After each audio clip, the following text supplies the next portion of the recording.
మీరు ఉన్నారు నా పక్కన 50 ఏళ్ళ క్రితం ఎలా ఉన్నాడు, మంచి నవయవనంగా ఉన్నారు. ఇప్పుడు కొంచెం శరీరం సడలింది ఎప్పుడు కూడా.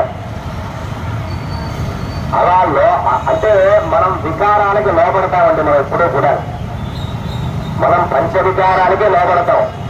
అలా లోబడినటువంటి వాడు ఎవరైతే ఉన్నారో ఆయన సాక్షాత్తు కూడా ఆయనే వెంకటేశ్వరుడు, ఆయనే రాముడు, ఆయనే కృష్ణుడు, ఆయనే ఈశ్వరుడు, ఆయనే సుబ్రహ్మణ్య స్వామి. ఎంతసేపు మన గోరంతా కూడా ఎవడ అడ్డపొట్టాడు, నిలువు పొట్టాడు. ఏ పొట్టు అయితే బొట్టు పెట్టుకోవడం కాదు. నువ్వు నిలువు పొట్టు పెట్టుకున్నావు అనుకున్నావు, నువ్వు పడుకుంటే ఏమవుతుంది, నిద్రపోతుంటే పడుకున్నట్టు నిలువు పొట్టావునా? మన పొట్టు కాదు, నువ్వు పెట్టుకున్నావా లేదా? కనుక ఈ యొక్క విశ్వం లోపలి ఉన్నది ఎప్పుడూ కూడా